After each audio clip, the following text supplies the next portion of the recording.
Jay Leno is nothing. Did this line hurt? Well, that may be true because behind that calm British voice is a man with a car collection so bizarre. He owns a Chrysler with a dashboard that literally talks back, a Studebaker that was once used during top secret missile tests, and a Ford GT40 so rare the engine was found being used as a coffee table. There's even a Cadillac so complicated they flew it on a jumbo jet from Italy to Detroit just to finish building it. This isn't just a bunch of cars, it's a museum of American weirdness, with stories so insane you'll think we're making them up, but we're not. By the time you hit number 4, your jaw's gonna drop, and it only gets crazier from there. You thought James May was just the quiet one from Top Gear? Think again. Quick poll. If you could own just one rare classic, no budget, no rules, what would it be? Put your dream ride in the comments. Let's see whose taste can compete with James May's gloriously insane collection.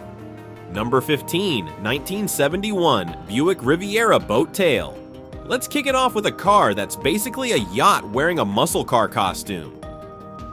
The 71 Riviera Boat Tail is James May's definition of rolling drama. Designed by Bill Mitchell, this thing looks like a speedboat mated with a space shuttle, and May, he absolutely loves it. Under the hood, you've got a 455 cubic inch V8 that makes 330 horsepower, which sounds impressive until you realize it also gets about 8 miles to the gallon downhill. May calls it Detroit's most elegant middle finger to aerodynamics. But the best part? The dashboard clock, which was notoriously inaccurate, sometimes gaining 5 minutes per hour. May insists on keeping it functional, saying, "It's not wrong, it's optimistic."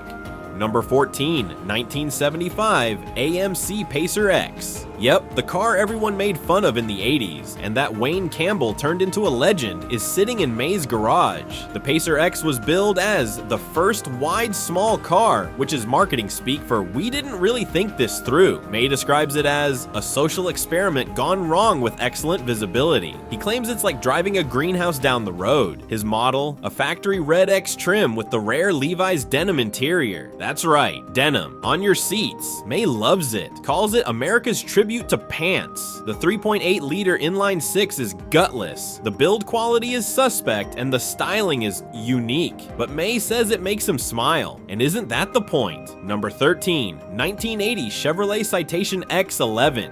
This was GM's big swing at front-wheel drive innovation, and they missed harder than a blindfolded batter in the World Series. May owns an X11, the sporty version, because it represents American optimism in the face of inevitable disappointment. The 2.8-liter V6 made about 135 horsepower. The handling was, in May's words, confused at best, but the car did try. His X11 came from a Colorado collector and still has the original dealer sticker touting European-style performance. May laughs every time he sees it. Even more hilarious? The Citation was recalled for suspension mounts falling off the car. May refers to it as the only car in history where the wheels tried to leave out of embarrassment. Number 12. 1983 Cadillac Samron. Oh yes, the infamous Cimarron, the car that nearly killed Cadillac's reputation. James May owns one. Built on the Chevy Cavalier platform and dressed up in leather and wood trim, this was GM's idea of a compact luxury car. May calls it the most polite automotive scam of the 1980s. His Cimarron has the 2.0-liter 4-cylinder and a manual gearbox, a combination rarer than humility in a Ferrari driver. He claims it's surprisingly honest in its dishonesty. May's favorite feature, the fake wood dashboard that's warped just enough to remind you of its budget roots. It's like wearing a tuxedo over sweatpants, he says.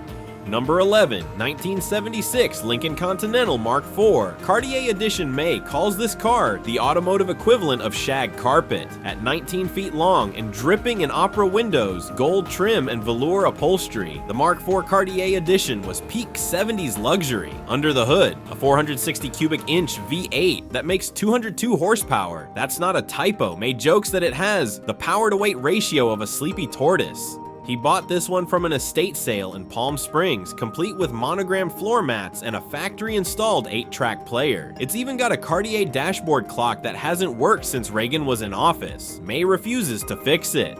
It's historically accurate. He claims, number 10, 1987, Yugo GFA, you were waiting for it. The Yugo, a car so infamously bad it became a punchline. James May owns one, of course. He calls it a rolling memorial to good intentions and bad execution. His is bone stock, with a 1.1-liter engine that couldn't outrun a lawnmower. It came from a collector in Ohio who never drove it in the rain, probably because the roof leaked from the factory. During restoration, which May insists was more of a resuscitation, they discovered the transmission bolts were mismatched from the start. The glove box came pre-cracked and the interior smells like Soviet plastic. May says it's the most honest car ever made. It never pretended to be good. Number 9, 1982 DeLorean DMC12. This one's a little less ironic. May's a genuine fan of the DeLorean, not because it's fast, it's not, but because it represents what he calls engineering bravery laced with cocaine. He owns one of the last 1982 models with the PRV V6 and manual gearbox. It's not quick, it's not reliable, but it's got doors like a Bond villain's lair. May keeps the brushed stainless steel uncleaned, believing fingerprints give it character. The DeLorean is also the only car he's ever had to explain at a car show. One guy thought it was a prototype Tesla, another asked if it was made by IKEA. Number 8, 1978 Dodge Lil Red Express truck. Now this is one he actually drives. The Lil Red Express was the fastest American production vehicle in 1978. Let that sink in. A pickup truck outran Corvettes. May loves it for its absurdity. Chrome stacks, wood paneling, and a 360 cubic inch V8 that sounds like it gargles whiskey. He found this one in Texas with only 20,000 miles. Still had the CB radio and factory decals. His favorite feature, the factory sticker that warned, "For show use only." May says, that's not a warning, that's a dare. Number 7, 1960 Chevrolet Corvair Monza Coupe. The car Ralph Nader tried to kill, and James May had to have one. His Monza is a first-year model with the original swing-axle rear suspension, the same one that led to its unsafe at any speed reputation. May says it handles like a drunk flamingo on roller skates, but he loves the air-cooled flat 6 in the rear, the minimalist dash, and the fact that GM once thought this would compete with the Beetle and the Falcon. May even wrote a blog post defending it titled "Unsafe, Unfairly Maligned, and Unreasonably Cool." Number 6, 1980 Chrysler Imperial with talking dashboard. Yes, it talks, yes, it nags, and yes, James May adores it.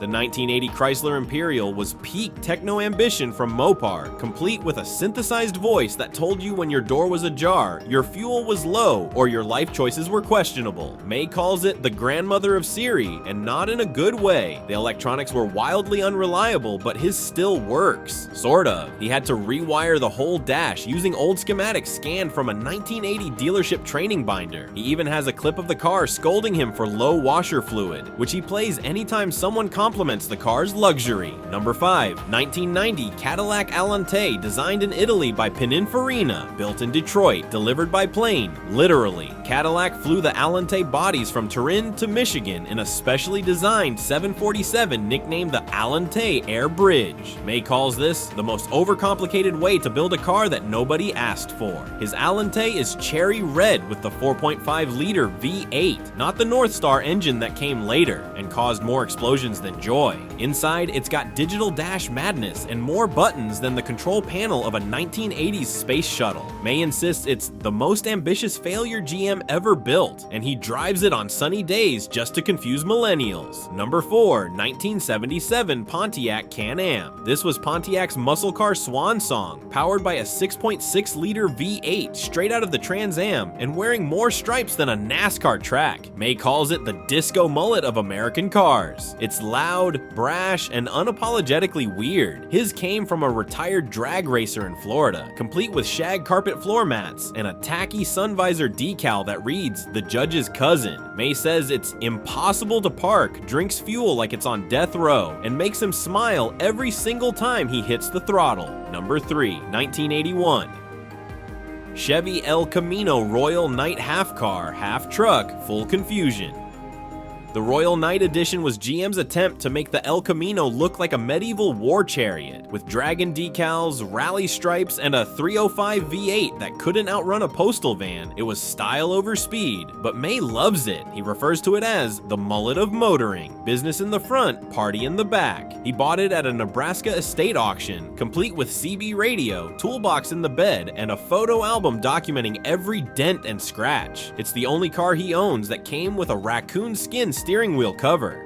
Number 2, 1979 Ford LTD Country Squire wagon. If you grew up in the 70s, you probably had one of these, or got dropped off at soccer practice in one. The LTD Country Squire is peak American suburbia. May's example is fully loaded with faux wood paneling, a third-row seat that faces backward, which he calls the introvert zone, and a 400 cubic inch V8 that makes approximately enough power to tow your soul. He found it abandoned behind a church in Oregon and had it towed back to LA. May claims it's the softest ride this side of a Tempur-Pedic mattress and uses it for late night fast food runs when he wants to go unnoticed, which never works, he adds. Number 1, 2005 Chrysler Crossfire SRT6 Surprise. The last car in May's American Oddball lineup is from the 2000s, a decade he usually ignores. But the Crossfire SRT6, that's a different story. Built by Chrysler but based on a Mercedes SLK chassis, it features a hand-built AMG supercharged V6 and looks like a Dodge Viper got shrunk in the dryer. May says it's the most German-American car ever made, like bratwurst with barbecue sauce. His example is one of only 1,500 SRT6 coupes ever sold in the US, and he insists it drives better than it looks. He bought it from an Air Force pilot who daily drove it to base. The rear spoiler still works, the interior still squeaks, and May's favorite part? It's the only car where the gear shifter looks like a kitchen faucet. So there you have it, 15 of the weirdest, most wonderful, and questionably engineered cars you'll ever see in one collection. James May's garage isn't about horsepower or lap times. It's about charm, character, and celebrating the absolute madness that is car culture. Got a favorite? Maybe you secretly love the Yugo, or maybe you want to rant about how the Citation ruined your teenage years. Drop a comment below and let us know which car you'd steal, borrow, from May's collection. And if you enjoyed this ride down automotive memory lane, make sure to hit that like button, subscribe for more garage gold, and ring that bell so you never miss the next dose of glorious gearhead weirdness. Until next time, keep wrenching, keep dreaming, and remember, sometimes the slow lane has the best stories. Outro music fades in end of script.